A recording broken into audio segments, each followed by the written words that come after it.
السلام عليكم ورحمة الله وبركاته. إن الحمد لله نحمده ونستعينه ونستغفره ونعوذ بالله من شرور أنفسنا ومن سيئات أعمالنا. من يهده الله فلا مضل له ومن يضلل فلا هادي له، وأشهد أن لا إله إلا الله وحده لا شريك له، وأشهد أن محمدا عبده ورسوله. يا أيها الذين آمنوا اتقوا الله حق تقاته ولا تموتن إلا وأنتم مسلمون. يا أيها الناس اتقوا ربكم الذي خلقكم من نفس واحدة وخلق منها زوجها وبث منهما رجالا كثيرا ونساء، واتقوا الله الذي تساءلون به والأرحام إن الله كان عليكم رقيبا. يا أيها الذين آمنوا اتقوا الله وقولوا قولا سديدا يصلح لكم أعمالكم ويغفر لكم ذنوبكم، ومن يطع الله ورسوله فقد فاز فوزا عظيما. أما بعد. Saudara Nubin, Ustaz Mahdi, Syarudin, dan Ustaz Syafiq, para pendengar yang dirahmati dan dikasihi Allah sekalian, alhamdulillah, syukur kita kepada Allah Subhanahu wa taala. Kita masih lagi membincangkan ayat-ayat yang menceritakan tentang nikmat ahli syurga daripada surah As-Saffat, bermula daripada ayat 40 hingga berikutnya, iaitu firman Allah Subhanahu wa taala, a'udzubillahi minasyaitonir rajim, illa ibadallahil mukhlasin ulaika lahum rizqun ma'lum fawakihuhum mukramun fi jannatin na'im ala sururin mutaqabilin yutafu alaihim bika'sin min ma'in bayda'a ladhatil lisharibin la fiha ghawlun wala hum anha yunzafun wa 'indahum qasiratut tarfi'in ka'annahunna baydun maknun. Sadaqallahul azim. Tetapi hamba-hamba Allah yang dibersihkan dari dosa, mereka itu memperoleh rezeki yang tertentu, iaitu buah-buahan, dan mereka adalah orang-orang yang dimuliakan dalam syurga-syurga yang penuh kenikmatan di atas tahta-tahta kebesaran berhadap-hadapan. Diedarkan kepada mereka gelas yang berisi khamar dari sungai yang mengalir, warnanya putih bersih, sedap rasanya bagi orang-orang yang minum. Tidak ada dalam khamar itu alkohol, dan mereka tidak mabuk kerananya. Di sisi mereka adalah bidadari-bidadari yang tidak liar pandangannya dan jelita matanya, seakan-akan mereka merupakan telur burung unta yang tersimpan dengan baik. Muslim-muslimat dengan hati dan dikasihi Allah sekalian, dalam ayat ini menceritakan tentang kehebatan orang-orang beriman mukhlas. Allah bersihkan. Kalau sebut ikhlas, maknanya hati kita bersih daripada campuran perasaan nak dikenang, nak dibesar-besarkan, nak dipuja dan dipuji. Itu maknanya orang yang ikhlas. Jadi mukhlas ni hebatnya Allah yang membersihkan mereka. Allah memandu mereka, beri hidayah kepada mereka sehingga mereka mendapat kekuatan tersebut. Banyaklah mohon kepada Allah tuan-tuan yang dirahmati dan dikasihi Allah sekalian. Antara doa yang baik yang biasa diajar Nabi Muhammad sallallahu alaihi wasallam, Allahumma inni as'aluka al-huda wat-tuqa wal-'afaf wal-ghina. Allahumma inni as'aluka al-huda wat-tuqa wal-'afaf wal-ghina.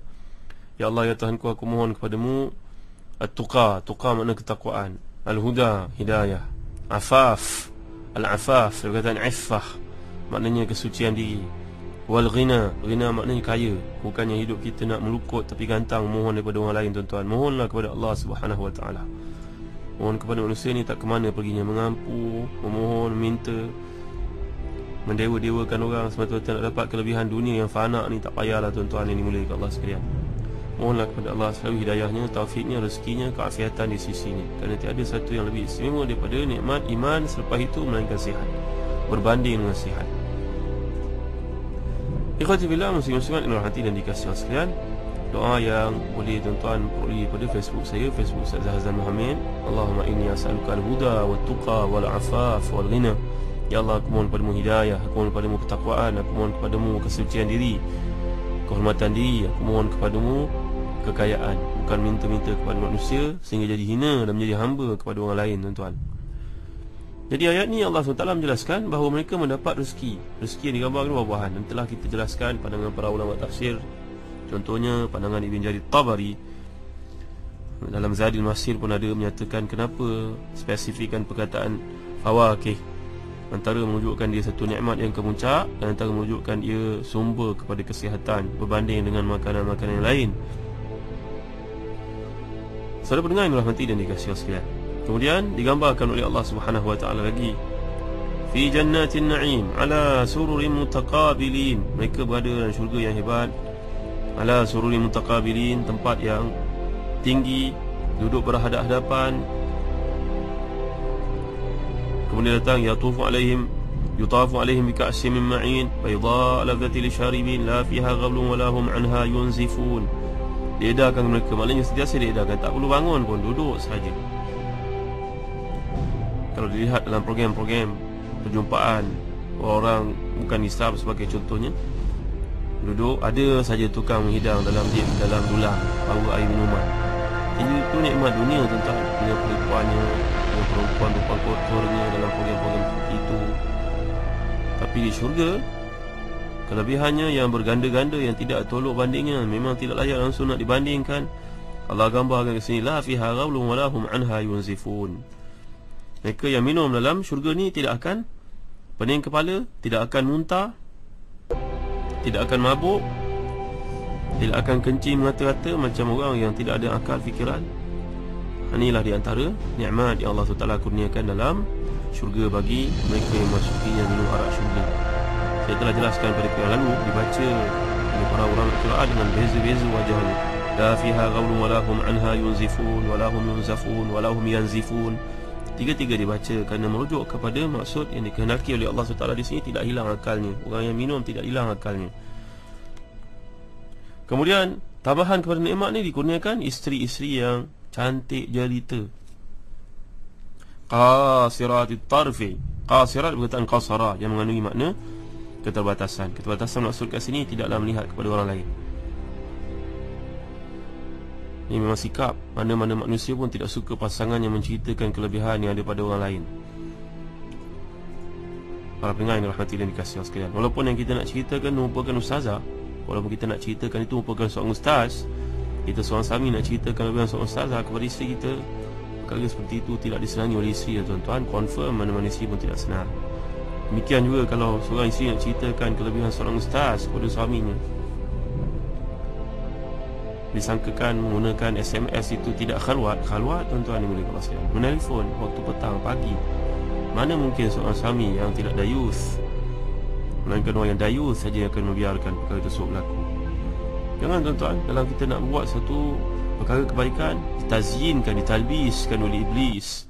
Iblis ni kerja dia, kita akan lihat dalam ayat-ayat berikut bagaimana dia mentalbiskan.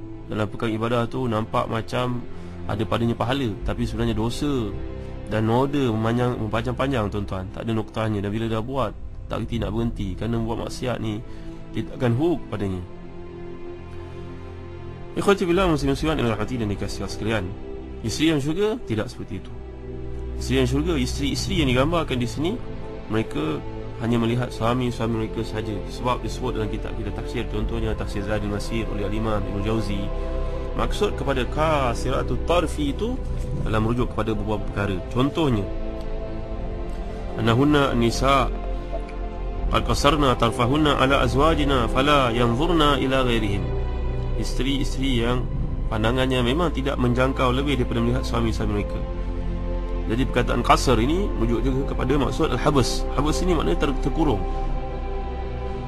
Kata Ibn Zaid, seseorang wanita dalam syurga bila hari ini akan berkata kepada suaminya, wa izzati rabbi ma ara fil jannati syai'an ahsan minka, falhamdulillahilladzi ja'alani zawjaka wa ja'alani zawji wa ja'alaka zawji. Seorang wanita di syurga bila hari ke ataupun isteri kita sendiri ke, takdirkan pertemuan tersebut berkekalan dalam syurga besok, akan berkata kepada suaminya, demi Tuhanku, aku tak melihat satu pun lebih hebat daripadamu wahai suamiku. Syukur pada Allah yang menjadikan aku merupakan menjadi isterimu dan kamu pula suamiku.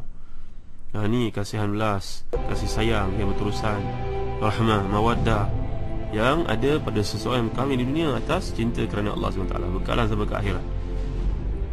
Pandangan kedua pula kata Al-Imam Ibn Jauzi, wasani annahuna kan kasarna tarfaz azwaj an ghairihin likamali husnihin.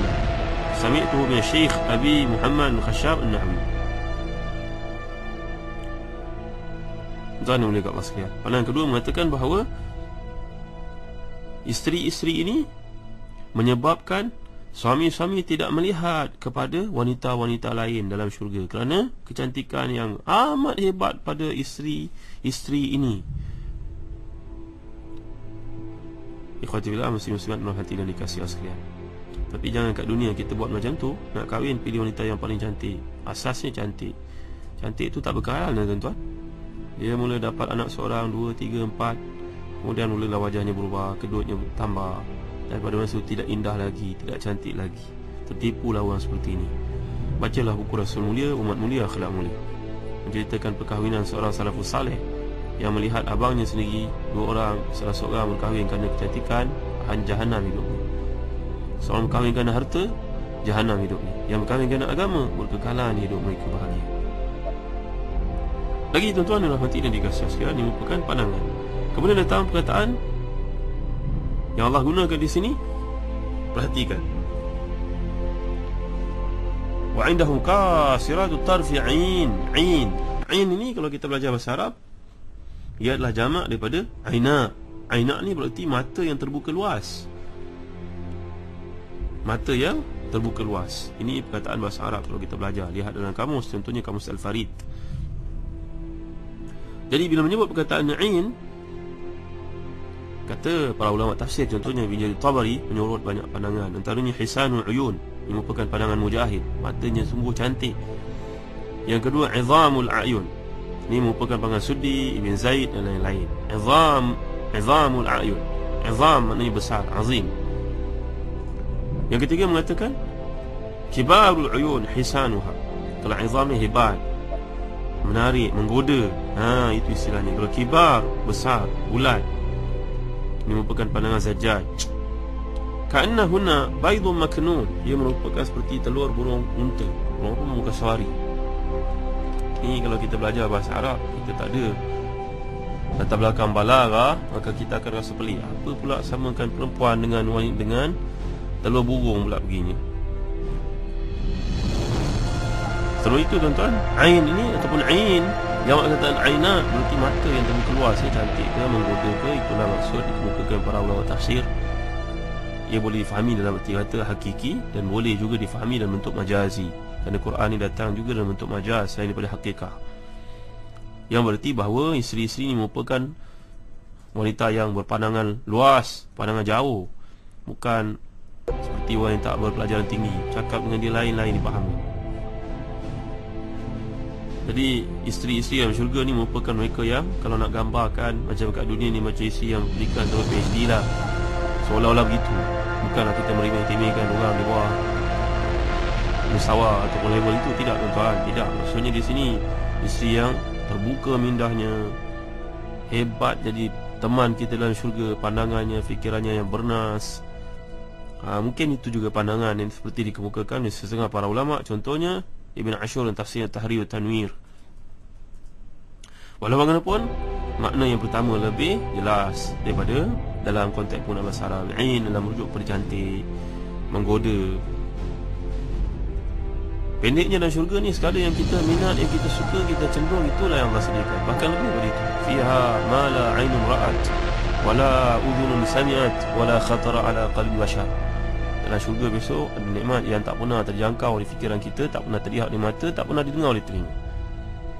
Jadi nak ceritakan di sini deskripsinya pun tak sampailah kepada apa yang Allah kehendaki tuan-tuan. Ini saja boleh membantu kita faham berdasarkan pandangan para ulama tafsir. Jadi bait adalah jamak dari perkataan baydah, iaitu telur. Ada yang memahami maksud baydun maknun ni telur burung unta, kerana burung tersebut menghamparkan bulu-bulunya halus atas pasir sebelum meletakkan telurnya. Cantik sangat pemandangan burung unta ni untuk apa istilahnya tuan-tuan, burung unta ni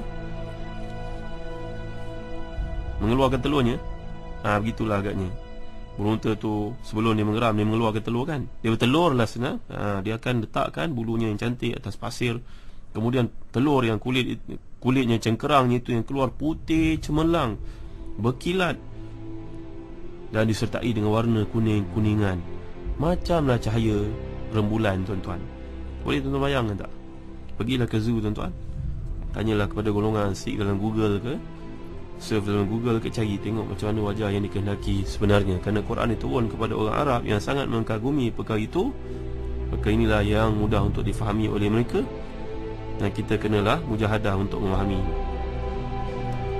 Ada juga yang memahami maksud Di sini ka'annahuna baydun maknun, maksud di sini iaitu telur yang diletakkan oleh burung di atas tumpukan sarangnya.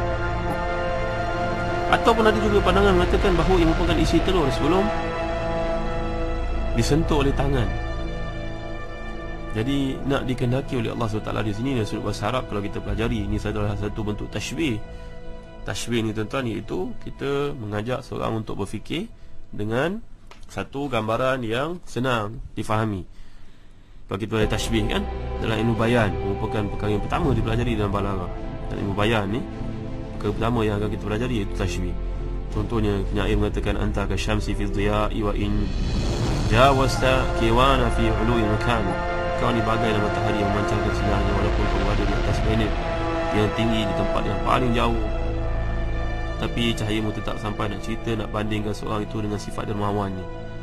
Atau kalau sebab anta kalaisi fi syaja'ati wal iqdami was sayfi, anta kalaisi fi syaja'ati wal iqdami, kamu ni macamlah Laith, macam singa dari sudut keberanian, dari sudut menentang musuhnya. Ini bentuk-bentuk tashbih lah tuan-tuan, ini mulia Allah sekalian. Ini juga yang sedang kita pelajari sekarang, penyamaan. Apa kita nak sebut ni? Penyerupaan, persamaan, usaha untuk menyamakan satu dengan yang lain agar lebih faham konteks yang dikehendaki. Apapun nak menunjukkan kepada wanita di syurga ni begitu terpelihara, macamlah telur yang dijaga oleh ibunya, yang cantik rupanya, berkilat, bergemerlapan, cemerlang, kilauannya itu. Macam itulah bandingan yang dikemukakan oleh Allah SWT. Begitu hebat sekali bila dari yang nanti seorang, maka hindarilah melakukan maksiat tuan-tuan. Mohonlah kepada Allah selalu, Allahumma inni as'aluka fi'lal khairat wa tarkal munkarat. Ya Allah, aku mohon padamu supaya cenderung melakukan taat, cenderung meninggalkan maksiat. Wa hubbal masakin. Panjang lagi doa ni tuan-tuan, kita akan belajar di bulan datang insya-Allah. Ya Allah, aku mohon padamu cenderungan melakukan taat dan kegembiraan bila meninggalkan maksiat dan mencintai orang-orang miskin. Belajar doa ni tuan-tuan, salah satu usaha untuk menghindarkan diri melakukan maksiat, melihat aurat orang, melihat website-website yang bukan-bukan. Bayangkanlah nikmat Allah untukkan syurga ni memadai untuk menjadikan kita seorang mukmin yang sejati. Allahu a'lam. Sallallahu ala sayyidina Muhammad wa ala alihi wa sahbihi wa baraka wa sallam. Walhamdulillahi rabbil alamin. Wa barakallahu fikum. Wassalamu alaikum warahmatullahi wabarakatuh.